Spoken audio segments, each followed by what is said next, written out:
Ikaw, Joey, pinagtatawanan mo ako nung iba na yung lyrics ng si Anjo Iliana. Mukhang may pagtingin nung hindi na ako yung kinakanta, Joey, Ikaw, Well, I don't expect respect from respect.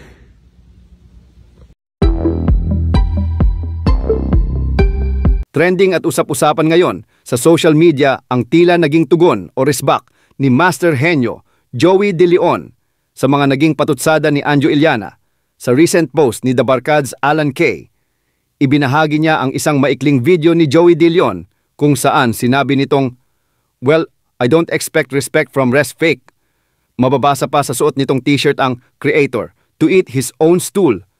Maraming netizens ang nagsabi na ang mga naging pahayag ni Joey De Leon ay patungkol kay Anjo Iliana, na dati nilang kasamahan sa Eat Bulaga.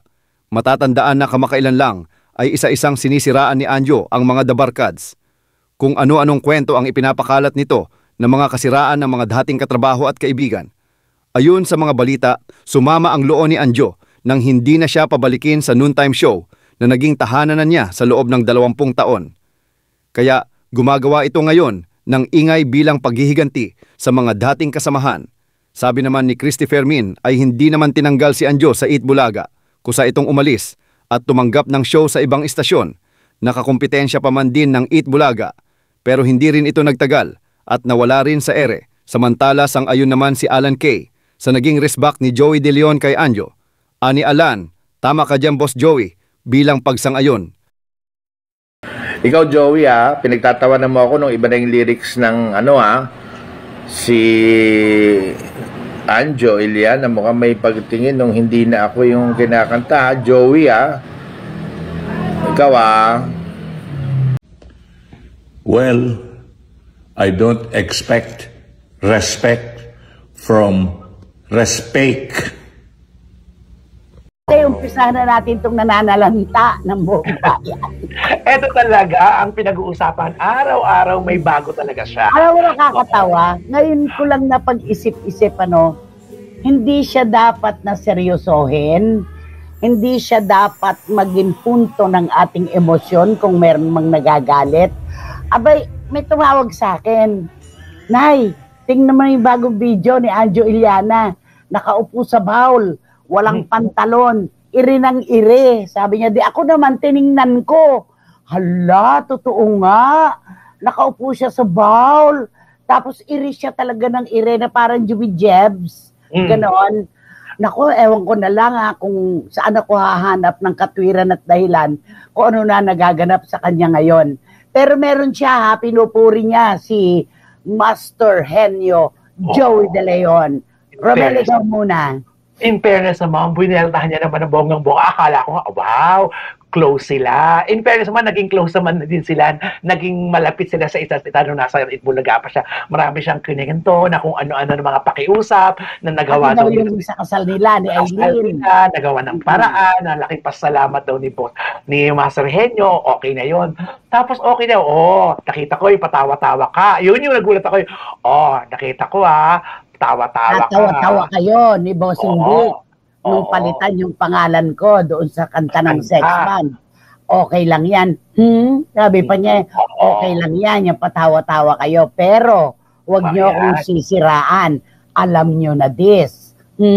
Alam niyo na. May pagbabanta, di ba? Doon mo makikita talaga na ibang klase to, lahat talaga. Binabaril niya talaga na walang direksyon. Ang nakakapagtaka na talagang lahat ng kagrupo niya, lahat ng naging kagrupo niya, isa niya. Ano ka ba? Ginalaw na pati ang Aldab. Oo, isa na yan. Si Alden Richards. At kung magsasalita daw siya kung ba't hindi nagkatuluyan si Maine Mendoza at saka daw si Alden Richards, baka daw masaktan, baka daw murahin siya ni Maine at ni Alden. Hindi raw niya sasabihin. At ito pa, pati yung pagpapalakad sa Aldab, pinupuna niya na kung kesi, ano mo yun, mga gano'n. Ang kumausap daw sa kanya, wife daw ni Mr. Tony Tubiera. Pinasok daw niya doon sa loob ng dressing room. May mga kausap daw, pero hindi niya sasabihin. Alam mo, parang namamalimos siya. No? Di ba meron yung mga stars? Mga gifts, yung mga gifts na tinatawag. Mga gifts na tinatawag. Parang pag maliit, ayaw niya ituloy yung kwento. Pero pag malaki, sige na nga. Palating ko na nga ito. Sige na nga. Sige, padala pa kayo, magpadala pa kayo. Ano yun, Romel? Hindi ako kasi pamilyar dyan eh. Kasi na yung mga nag-gifts yan, merong corresponding na halaga yung pinapadala sa kanya. Kaya, tapos makukubra niya yun. Kung ano yung mga gifts na yun, makukubra niya into peso yun.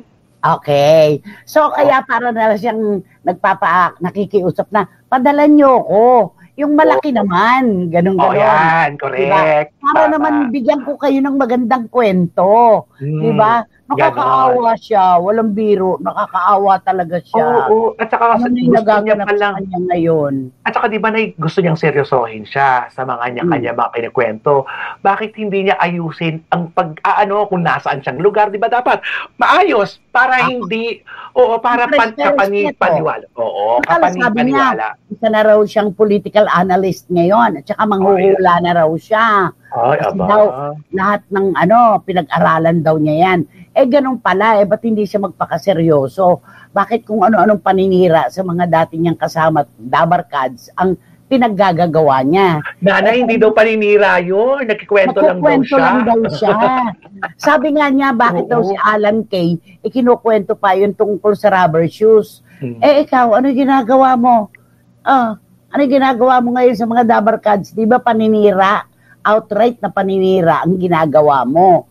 At habang ako daw ay binibira ko siya, maglalabas din daw siya ng marami pang kwento. Ako pa tinakot mo. Matagal na akong takot. Oy, Anjo Iliana, pagtanan mo nga ako dyan. Hay, nako. Sabi ni Juris Dr. Channel, wow, si Anjo na pa talaga ang may ganang magbanta, ha? Kasing kapal at kasing tigas na ng yelo sa Antarctica ang pagmamukha niya. Hindi pa talaga tinatablan. Ano na kaya ang nangyari sa mga nagreklamo noon sa kunwari ang eskwelahan niya? Sana buksan ulit ang investigasyon para magkaalaman na. Oo, ito din ang sinasabi ng mga kaibigan ko eh. Alam mo, isang araw yan, tapi-tapitonit, sabay-sabay. Sabay-sabay. Oo, tama. Sabi naman ni Eddie Letada, may mga nagsasabi na parang may depression itong si Anjo Iliana. Pero parang sa tingin ko, may something na. I-video mo ba naman ang sarili mo at iri ka ng iri? Anong tawag sa ganun? Hindi na siya nakakatuwa. Alam mo, pag nakita mo yung mga yung mga komento, iyo, ganon, kadiri, mga ganyan talaga. Ano ba? Mga ganon. Kasi, isa yan sa pinaka-pribado na maaaring ginagawa ng tao. Nagsasara tayo ng pintuan ng ating CR, nahihiya tayo na may makakita sa atin. Diba? Tapos yung nakita mo pa sa video, jiri ka ng jiri. Diba? Tapos wala kang pantalon, nakaganon siya, iri siya ng iri. Ano ba yan?